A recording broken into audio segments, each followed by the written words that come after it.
오늘 우리 하나님께서 주시는 말씀은 고린도후서 5장 7절 말씀, 우리 한 절입니다. 고린도후서 5장 7절 말씀. 우리 이 시간에 한 목소리로 함께 봉독하도록 하겠습니다. 고린도후서 5장 7절 말씀입니다. 시작. 이는 우리가 믿음으로 행하고 보는 것으로 행하지 아니함이로라. 아멘. 보이지 않는 믿음이라고 하는 제목으로 우리 함께 말씀을 나누겠습니다. 짧은 오늘 이 말씀 속에는 두 가지 형태의 삶이 있다라고 하는 것을 우리가 확인할 수 있습니다. 믿음으로 행하는 삶이 있고 보여지는 대로 행하는 삶이 있다라고 그렇게 말씀하고 있죠. 다른 말로 우리 눈에는 보이지 않지만 믿음으로 살아가는 영적인 삶이 있고 또 눈에 보이는 대로 살아가는 현실의 삶이 존재한다라고 하는 것을 우리가 이 말씀을 통해서 확인할 수 있습니다. 자, 여러분, 그렇다면 우리 그리스도인들은 과연 어떤 삶을 살아야 될까요? 사실 두말할 필요도 없죠. 우리는 반드시 믿음의 삶을 살아야만 합니다. 그런데 이와 같은 믿음의 삶이라고 하는 것은 분명한 하나님의 축복임에는 틀림이 없지만 문제는 우리 눈에 보이는 현실과 이 보이지 않는 진리 앞에 우리가 많은 고민을 해야 된다고 하는 것입니다. 그래서 믿음으로 살기 위해 저와 여러분이 처해 있는 이런 상황과 환경을 믿음으로 해석하고 우리가 믿음으로 반응을 해야 되는데 결론적으로 이것이 쉽지 않다고 하는 겁니다. 그리고 때로는 정말 믿음의 삶이 무엇인지 우리 스스로가 잘 모를 때도 있다라고 하는 겁니다. 지금 LA에 큰 산불이 일어난 걸 여러분 다 아시죠? 만여 가구가 전소가 되고 오늘 아침까지 16명이 그 목숨을 잃었다라고 그렇게 보도를 하는데 아직까지도 이 산불이 계속해서 번지고 있다고 하는 것이 정말 큰 문제가 아닐 수가 없습니다. LA 근교에 사는 저희 딸 그 유정이의 친구의 집이 완전히 전소가 됐대요. 그래서 그 말을 제가 듣게 되면서 와, 그 가정은 앞으로 이 어려운 난관을 어떻게 헤쳐나갈까 너무너무 걱정이 되는 거예요. 여러분, 이게 남의 얘기가 아니잖아요. 이게 우리 북가주에도 얼마든지 일어날 수 있는 그런 일이란 말이죠. 분명히 여기에는 우리가 알 수 없는 하나님의 분명한 뜻과 섭리가 있을 텐데 그 하나님의 그 뜻과 섭리를 우리가 어떻게 다 헤아리고 알 수가 있겠습니까? 그래서 우리가 늘 하나님 앞에 던지는 질문이 이거잖아요. 하나님, 지금 나에게 주어진 이 상황에서 하나님의 뜻은 어디에 있습니까? 내가 이것과 저것 선택의 중간에서 무엇을 선택하는 것이 하나님이 기뻐하는 하나님의 선택입니까? 과연 내가 생각하는 것이 하나님이 기뻐하는 일인지, 과연 내가 하고자 하는 일이 내 욕심을 채우기 위한 수단인지, 아니면 정말 이것이 하나님이 바라시고 원하시는 일인지, 우리는 이와 같은 수많은 고민과 염려 속에서 정말 하나님의 뜻을 끝까지 끊임없이 찾아가고 있는 것이 우리의 신앙의 삶이라고 하는 겁니다. 그래서 보이지 않는 현실을 따라가지 않고 어떻게든 우리가 믿음으로 살기 위해서 기도도 하고 마음에도 큰 결단을 하지만 여전히 우리가 이 하나님의 뜻을 잘 알지 못한다고 하는 데서 우리의 어려움이 분명히 있는 겁니다. 그럼에도 성경이 계속해서 강조하는 바가 무엇인가? 골로새서 3장 2절 말씀에 보면 위의 것을 생각하고 땅의 것을 생각하지 말라. 땅은 이 세상이고 위는 하늘, 천국이잖아요.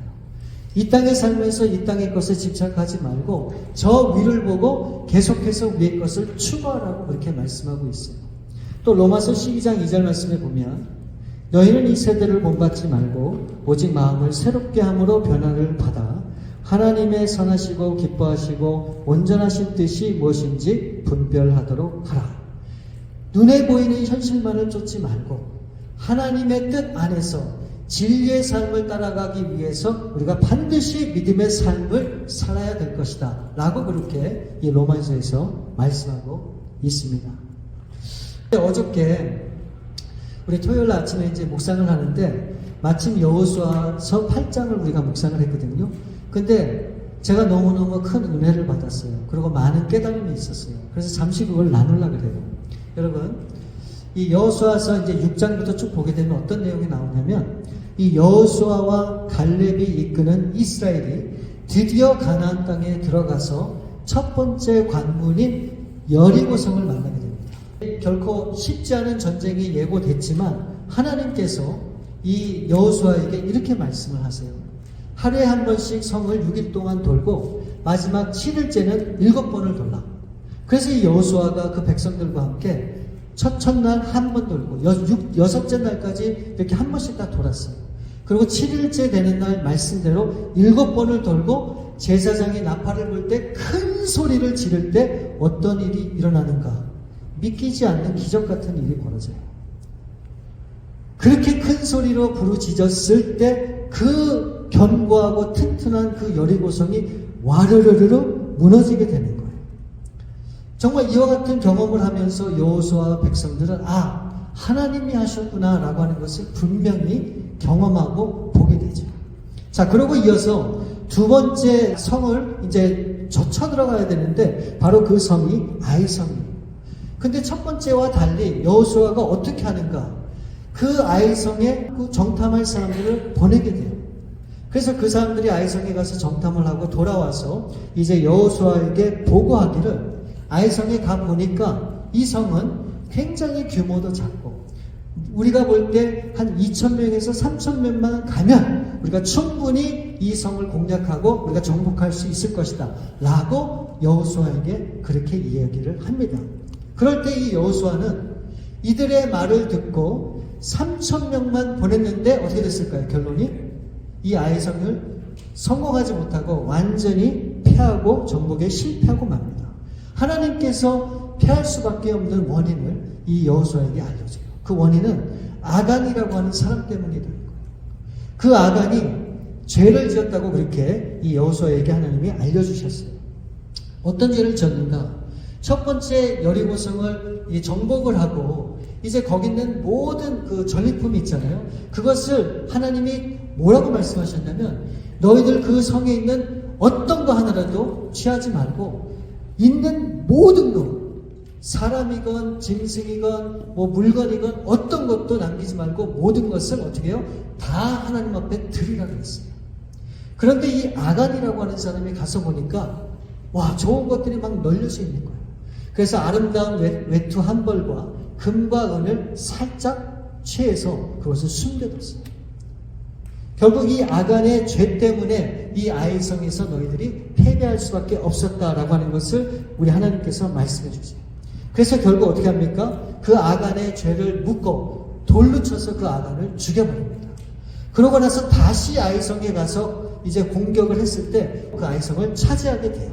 자, 이제 제가 깨닫기는 건 이거예요. 자, 이제 이 아이성의 실패는 여호수아에게도 책임이 있다라고 저는 분명히 이렇게 믿어요. 제가 깨달은 바예요. 이 견고한 여리고성을 하나님의 전적인 도움으로 이 여호수아가 이게 쟁취하게 됐잖아요. 그리고 이제 이 작은 아이성을 공격하기 전에 이 여호수아는 하나님 앞에 구하지도 않고 하나님을 의지하지도 않아요. 그 정탐 온 사람들의 이야기만 듣고 행동에 나서게 됩니다. 즉 눈에 보이는 현실만을 직시했다는 거예요. 보니까 2,000~3,000명이면 충분해. 그러니까 얼마든지 이길 수 있다라고 하는 그런 생각을 하게 되죠. 만일 여호수아가 아무리 작은 별 볼 일 없는 성이라 할지라도 하나님 앞에 나가서 그것을 구하게 되고 하나님을 전적으로 의지했다면 하나님이 분명히 알려줬을 거예요. 너희들 아이성에서 실패할 수밖에 없어. 그 이유는 아간이 죄를 지었기 때문이야. 그러니까 그 죄를 먼저 처단하고 아이성에 가서 내 말대로 하면 너희가 그 아이성을 정복할 수 있어 라고 분명히 하나님이 알려주시지 않을까 하는 그런 생각을 해보게 돼요.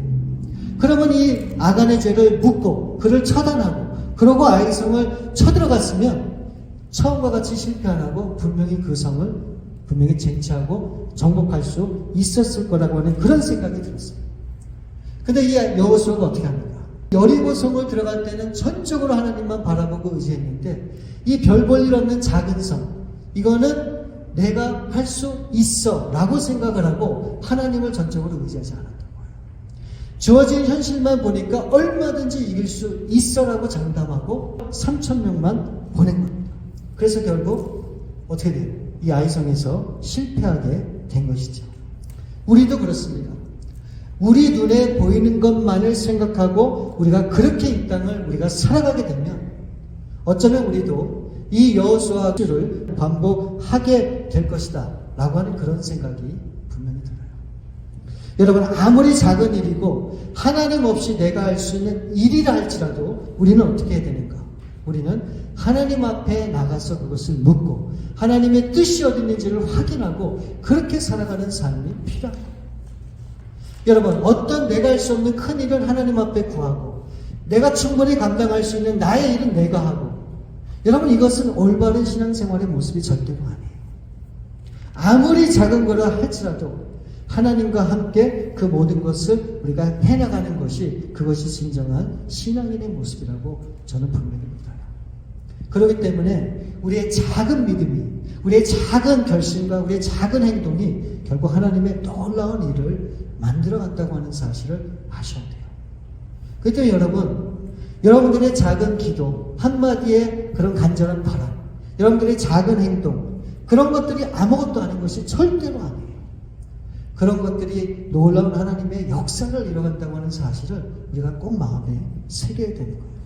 그래서 사도 바울이 이렇게 얘기를 합니다. 자, 고린도전서 15장 19절 말씀에 보면 이렇게 돼 있어요. 만일 그리스도 안에서 우리가 바라는 것이 다만 이 세상의 삶뿐이면 모든 사람 가운데 우리가 더욱 불쌍한 자이로다. 여러분, 사도 바울은 이 말씀을 통해서 어떤 사람이 불쌍한 사람이라고 얘기합니까? 이 세상 사람들이 이 세상에서 성공하고 부유하기 위해서 발버둥 치는 것이 불쌍하다고 얘기하고 있지 않아요. 도리어 그리스도 안에 있으면서 하늘에 대한 소망도 전혀 없고 이 세상만 바라보고 사는 그런 인생이 정말로 가련하고 불쌍한 인생이라고 오늘 이렇게 말씀하고 있는 거예요. 여러분, 한번 생각해 보세요. 우리가 살아가는 이 세상이 전부일까요? 우리 눈에 보이는 이 세상이 모든 것일까요? 여러분, 사람들은 죽음이 끝이라고 생각을 합니다. 근데 제가 분명히 말씀을 드리죠. 절대로 아니에요. 사실 죽음은 진정한 의미에서 시작에 불과한 거예요. 우리는 죽음은 끝이기 때문에 우리는 이 땅에 살면서 내가 하고자 하는 모든 것을 다 하길 원해요. 근데 성경은 그렇게 얘기 안 해요. 이 땅의 삶은 정말 티끌만도 못한 그런 시간의 인생이에요. 우리에게 영원한 삶이 있는데 그 영원한 삶의 시작은 우리가 이 땅에 벗어나서 영원한 천국에 가는 바로 그것이 시작이라고 하는 사실을 우리는 마음에 꼭 새겨야 됩니다. 그래서 고린도후서 5장 1절 말씀에 보면 굉장히 중요한 말씀이 있어요. 보세요. 만일 땅에 있는 우리의 장막집이 무너지면 하나님께서 지으신 집 곧 손으로 지은 것이 아니요 하늘에 있는 영원한 집이 우리에게 있는 줄 아느니라. 지금 이 말을 하고 있는 사람이 누구냐면 사도 바울이거든요. 여러분, 사도 바울이 어떤 일을 했던 사람인지 아십니까? 장막을 기는 일이었었어요. 텐트메이커. 그러니까 누구보다도 이 장막을 짓는, 장막을 만드는 그 일이 어떤 일인지를 잘 알고 있었던 사람이 누구라고요? 사도 바울이에요. 이 사도 바울이 얘기하고 있는 게 바로 이거예요. 이 땅에 있는 우리의 장막집은 언젠가는 반드시 무너진다라고 하는 것을 전제로 이야기하고 있어요. 그럼에도 우리는 어떻게 해요? 염려하고 걱정할 일이 전혀 없다라고 그렇게 말씀을 합니다. 강조를 해요. 그 이유는 우리가 이 땅에서 장막집을 잃어버리게 되면, 무너지게 되면 우리에게는 뭐가 있다고요? 영원한 하늘의 집이 있기 때문에 우리가 이 땅에서는 힘들 수는 있지만 우리가 소망 가운데 우리가 끝까지 나아갈 수 있다라고 하는 것을 말씀하고 있는 겁니다. 여러분, 이번에 LA에서 정말 그 산불 때문에 만여채 이상의 집이 전소되면서 수많은 사람들이 이 집을 잃게 됐잖아요. 우리가 조금만 생각해 보면 우리가 충분히 그분들의 심정과 마음이 어떤지를 우리가 헤아릴 수 있잖아요. 만일 여러분의 집이 한순간에 다 무너졌다고 생각해 보세요. 불타서 없어졌다고 생각해 보세요. 어떤 생각이 듭니까? 모든 것을 한순간에 잃게 되었기 때문에 어디에서 무엇을 또 어떻게 시작해야 될지 막막하고 정말 상상이 되진 않습니다. 정말 얼마나 절망이 되고 얼마나 낙심이 되겠습니까? 특히 어린 자녀들을 둔 그런 가정이라면 그 부모님들의 마음이 어떻겠습니까? 이처럼 우리의 장막집이 무너진다고 하는 것은 마치 이 세상이 무너지는 것 같은 결코 쉽지 않은 그런 일이라고 하는 것을 우리가 충분히 생각해 볼 수 있죠. 근데 이 사도 바울이 지금 뭐라고 얘기하냐면요. 우리가 정말 우리에게 꼭 필요하고 반드시 있어야 될 그 장막집이 언젠가는 무너질 수 있다라고 그렇게 이야기를 하고 있는데 만일 우리 삶 가운데 그런 일이 있을 때 어떻게 하라고요? 기억을 하라는 거예요. 이 땅에 우리가 사는 장막집이 우리의 삶의 전부가 아니라고 하는 사실을 꼭 기억하라는 거예요. 우리에게는 장막집은 없지만 영원한 하늘의 집이 있다고 하는 사실을 기억하라고 그렇게 말씀하고 있는 겁니다. 저는 이것이 오늘 이 시대를 살아가는 우리 그리스도인들에게 있어서 꼭 필요한 믿음이라고 생각을 합니다.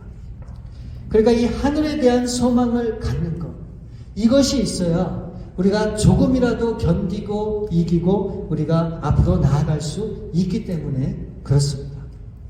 근데 여러분, 우리가 이 하늘에 대한 소망을 갖는 길은 다른 길이 없어요. 딱 한 가지밖에 없습니다. 바로 그것은 믿음의 눈으로만 볼 때 우리가 하늘의 소망을 가질 수 있는 거예요. 여러분, 안경을 끼신 분들은 이 안경을 끼시는 이유가 잘 보이기 위해서잖아요. 사실 안경을 낀다고 눈이 좋아지는 것은 절대로 아니잖아요. 나빠지면 나빠졌지만 그것을 방지하기 위해서 끼는 것인데, 저도 이 안경을 끼다 보니까 점점 눈이 이렇게 조금씩 안 좋아지다가 어느 날 이 글씨도 잘 안 보이고 뭐 앞에 있는 것도 잘 안 보이고, 그래서 제가 다이소에 가서 1불짜리 돋보기를 한번 샀거든요. 근데 그 돋보기를 끼고 이 글씨를 보는 순간에 너무너무 놀랐어요. 그 전에 흐릿하게 보였던 그런 글씨들이 너무너무 선명하게 보이는 거예요. 그래서 제가 그때 깨달은 바가 있습니다. 그때 무엇을 깨달았는가? 여러분, 흐릿하게 보여도 만족하면 그만이지만 더 확실하게 잘 보일 수 있는 길과 방법이 있다면 그것을 반드시 선택해야 되는 거예요. 저는 믿음이 그런 거라고 하는 생각이 들었어요. 여러분, 우리의 믿음이 아직 클리어하지가 않고 정확하지가 않으면 우리의 초점은 점점 흐려지고 맙니다. 그래서 잘 보이지 않게 돼요. 그래서 결국은 우리의 시선이 하나님을 향하지 않고 어떻게 해요? 이 세상으로 향하게 된다는 거예요. 그러기 위해서 우리가 확실한 믿음을 갖는 것이 참으로 중요한데, 그러기 위해서는 날마다 믿음으로 우리가 하늘을 바라보고 하늘에 대한 소망을 가지고 나아가는 삶이 우리 가운데 너무너무 필요하다는 거예요. 여러분, 노아의 방주를 여러분들 다 아시죠? 그 이야기를요. 근데 이 노아의 방주를 생각하면 정말 한 가지 궁금한 게 있어요. 한 가지 궁금한 게.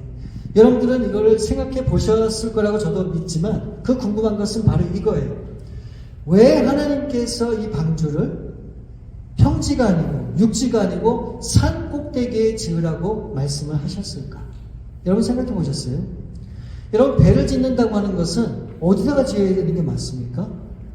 보통 우리의 생각은 평지에, 우리가 사는 이 땅 가운데 이 바닥에다가 짓는 게 맞죠. 그렇죠? 그게 상식이고 그게 맞는 얘기입니다.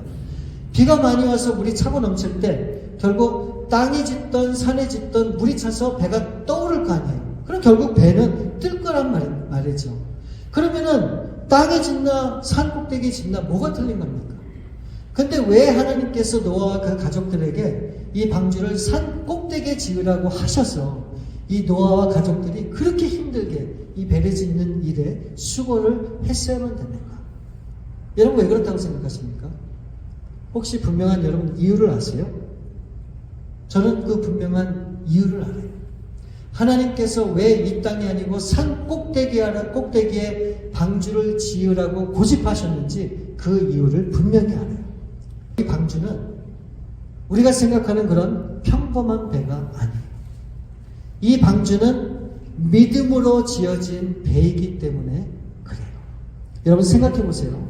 만일 노아가 믿음이 없었다면 하나님께서 이 방주를 산 꼭대기에 지으라고 말씀하셨을 때 정말 기쁜 마음으로 그렇게 순종할 수 있었을까요? 믿음이 없었다면.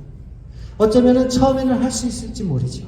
그러나 하다 보니까 너무너무 힘들고 어려우니까 하나님 도대체 왜 방주를 산 꼭대기에 지어야 되죠? 불평하고 불만을 토하고 대충하고 적당히 하고 심지어는 나중에는 포기하고 하나님을 돌아설 수도 분명히 있었을 거예요. 그런데 이 노아는 이게 맞는 말이든 틀리든 말이든 하나님이 지으라고 하셨으니까 하나님을 믿는 믿음으로 그 믿음의 도전을 끝까지 마무리한 거예요. 그 믿음으로 방주를 짓기 위해서 이 하나님께서 산 꼭대기에 방주를 지으라고 그렇게 말씀을 하셨던 거예요. 우리가 이렇게 생각을 하면 번뜩 드는 생각이 그렇잖아요. 그럼 이 믿음의 도전이라고 하는 것은 항상 이렇게 말도 안 되고 정말 힘겨운 일만 우리가 감당해야 되는 것인가 라고 하는 생각을 우리가 우연중에 분명히 할 수 있을 겁니다. 여러분 제가 분명히 말씀을 드리지만 답은 아니에요. 그러면 왜 이렇게 믿음으로 사는 것이 힘들게만 느껴질까요? 왜 이렇게 믿음으로 사는 것이 어렵게만 느껴질까요? 거기에는 분명한 이유가 있어요. 한 가지 이유가 있어요. 그 이유가 뭔지 아십니까? 믿음으로 살고자 할 때는 우리 눈에 보이지 않기 때문에 그러는 거예요. 보이지 않기 때문에.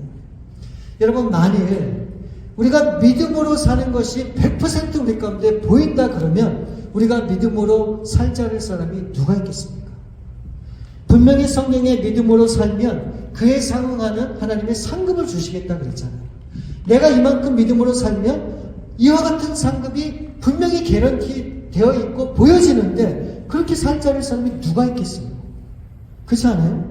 내가 이만큼 하면 하나님께서 만불을 준다 그러고 내가 이만큼 하면 하나님이 큰 집을 준다 그러면 그렇게 안 살 사람이 누가 있겠느냐? 그런데 하나님의 말씀을 하셔도 우리가 그렇게 살지 못하는 이유가 뭡니까? 그게 보이지 않기 때문에 그러는 거예요. 그게 보이지 않기 때문에. 그래서 우리가 그런 생각을 하죠. 내 눈에 보이지 않기 때문에 내가 믿음으로 살고자 했다가 혹시라도 내가 실수하면 어떡할까? 잘못되면 어떻게 될까? 그런 염려와 걱정이 앞서기 때문에 우리가 믿음의 도전을 하지 못하는 거예요. 그러다 보니까 어떻게 해요? 이 현실에 주어진 문제들이 더 크게 보여요. 그러면서 이 믿음의 눈은 보이지 않기 때문에 우리의 피부에 와닿지 않기 때문에 그와 같은 도전을 할 때 머뭇거릴 수밖에 없게 되는 것이죠. 그래서 오늘 말씀에 우리 하나님이 말씀하는 거예요. 우리가 살아가는 이 땅의 삶은 우리가 보이는 삶을 사는 삶이 아니라 믿음으로 행하는 그런 삶이 되어야 된다고 이 오늘 말씀에서 그렇게 이야기하고 있는 거예요. 누가 뭐래도 우리 믿는 사람들의 삶은 보여지는 것으로 살아가는 삶이 아니에요. 우리는 어떤 발걸음을 걸어도 어떤 인생의 길을 걸어가도 우리는 반드시 그것이 믿음으로 걸어가는 그런 믿음의 발자국에 남아야 되는 그런 삶이라고 하는 사실을 우리는 꼭 기억을 해야 되는 겁니다. 그런데 우리가 꼭 여기서 기억해야 될 것은 우리가 믿음의 삶을 살아가도 여전히 우리의 삶이 힘들고 어려울 수 있다는 거예요. 여전히 우리가 원하지 않는 그런 일이 우리 가운데 주어질 수도 있다는 거예요. 그러나 분명한 건 뭔지 아십니까? 우리가 믿음의 삶을 살고자 앞으로 나아가게 되면 우리가 당하는 어려움과 모든 고통과 아픔은 어떻게 해요? 우리 하나님이 다 아시기 때문에 천국에서 이루 말할 수 없는 하나님의 사랑으로 은혜로 우리의 모든 것을 치유해 주시고 회복시켜 주시고 그와 같은 믿음의 도전을 했던 삶을 우리 하나님이 축복해 주세요. 그게 바로 그리스도인들의 삶이라고 하는 거예요. 그렇기 때문에 우리는 믿음으로 살면서 좋은 일이 있건 안 좋은 일이 있건 우리는 크게 염려할 바가 아니에요. 왜요? 이 땅의 장막의 삶은 다 무너지지만 우리에게는 영원한 하늘의 집이 있고 그 영원한 하늘에서 우리가 살아갈 때 우리의 모든 아픔과 슬픔을 정말 다 우리 하나님께서 깨끗이 해주시고 영원토록 한없는 기쁨 가운데 살 수 있는 그런 삶을 준비하고 예비해 놓으셨기 때문에 우리는 걱정할 일이 전혀 없다고 하는 거예요. 그러니까 여러분, 우리는 어떻게 살아야 되겠습니까? 눈에 보이는 것을 따라가면 안 돼요. 끝까지 하나님을 붙들고 믿음으로 살아가고자 그렇게 우리의 삶을 드리는 것이 정말 하나님이 원하시고 하나님이 기뻐 받으시는 삶이라고 하는 겁니다. 그렇기 때문에 여러분, 믿음을 가지고 일어서시기 바랍니다. 더 이상의 보이는 것을 잡고 그것을 의지하지 마시기 바랍니다. 오히려 믿음으로 행하고자 할 때 그 가운데 하나님께서 놀라운 일을 분명히 이루실 줄을 믿습니다.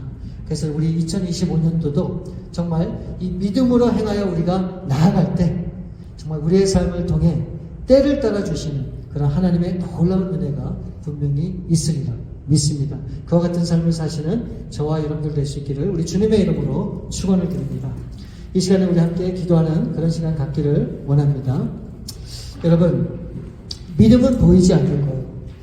믿음은 보이는 것이 아니기 때문에 어떻게 보면은 굉장히 큰 리스크가 있을 수도 있습니다. 혹 잘못됐다가 혹 이게 원하지 않는 그런 방향으로 일이 진행이 되면 얼마나 힘들겠습니까? 그러나 우리 하나님께서 우리에게 원하시는 것은 오늘도 믿음의 눈으로만 반응하고 그렇게 살기를 원하시는 거예요. 왜요? 그 길이 우리가 사는 길이고 그 길이 우리 하나님 앞에 인정받는 길이고 바로 그 길이 우리가 걸어가야 되는 길이기 때문에 그렇습니다. 여러분, 이 믿음의 도전을 한다고 하는 것은 결코 쉽지 않아요. 그렇죠? 그러나 우리가 그 도전을 멈출 수 없는 이유는 바로 우리 예수님께서 그와 같은 믿음의 길을 걸어가셨고 그 길의 끝이 어떤 것인가를 우리로 하여금 분명히 알려주셨기 때문에 그래요. 지금은 당장 힘들고 여러분 눈에서 눈물이 그치지 않을 수도 있지만 여러분, 천국에 가면, 하늘의 영원한 집에 가면 우리 하나님께서 여러분들의 눈에서 눈물을 완전히 씻어주시고 하나님의 놀라운 사랑과 은혜와 축복으로 우리를 이끌어 주실 겁니다. 그래서 우리 그렇게 기도해요. 하나님, 이제 보이지 않는 이 믿음의 길, 정말 믿음으로 걸어갈 수 있는 그런 삶이 될 수 있도록 도와주옵소서. 우리 그렇게 기도하면서 나아가시겠습니다. 우리 아버지 하나님, 감사합니다. 오늘 이 말씀을 통해서 우리가 믿음으로 행하고 보이는 것으로 행하지 않는다고 말씀을 해주셨습니다. 하나님, 정말 우리의 삶이 그런 삶이 될 수 있기를 바랍니다. 보이는 것에 끌려다니고 보이는 것에 집착하고 보이는 것에 우리의 모든 것을 매달리는 그런 삶이 아니라 그런 적박, 그런 힘겨운 그런 상황 속에서도 오로지 믿음으로 반응하고 살아가는 그런 삶이 될 수 있기를 원합니다. 오 하나님, 정말 우리 사랑하는 성도들의 삶이 정말 믿음의 여정이 될 수 있게 도와주시고 우리가 살아가는 이 믿음의 삶이 어떤 삶이든 간에 정말 우리에게 어떤 결과가 있든 간에 끝까지 하나님을 신뢰하고 믿음으로 나갈 수 있도록 도와주셔서 우리 하나님이 참으로 기뻐 받으시는 그런 저희들의 삶이 될 수 있기를 바랍니다. 오로지 믿음의 눈을 들어 우리 주님을 바라보고 이 믿음으로 이 험한 세상을 다 이겨나갈 수 있도록 도와주셔서 정말 믿음의 여정을 다 마쳤을 때 우리 하나님께서 잘했다 칭찬하며 우리를 기뻐 받으시는 그 날을 기억하며 오늘도 소망 가운데 나가는 우리 귀한 삶을 함께 해주옵소서. 우리 참으로 좋으신 아버지 하나님, 감사합니다. 오늘 말씀을 통해 우리의 삶이 어떤 삶이 되어야 할지를 우리가 생각해 보았습니다. 우리가 보여지는 삶에 급급한 그런 삶이 아니고 보이지 않는 그런 믿음을 가지고 나아가는 그런 삶을 사는 것이 정말 하나님이 원하시고 기뻐하는 삶임을 우리가 함께 나눴습니다. 우리 사랑하는 배단위교회 모든 성도님들, 아버지, 우리에게 주어진 삶이 비록 넉넉지 않고 힘들고 어려울 때도 있지만 그럼에도 이 믿음의 눈을 가지고 끝까지 우리 주님 앞에 나가는 귀한 발걸음 되도록 하나님, 정말 우리 사랑하는 성도님들을 붙들어 주시옵소서. 모든 것을 우리 주 앞에 감사드렸고 우리 거룩하신 주 예수 그리스도 이름으로 기도하옵나이다. 아멘.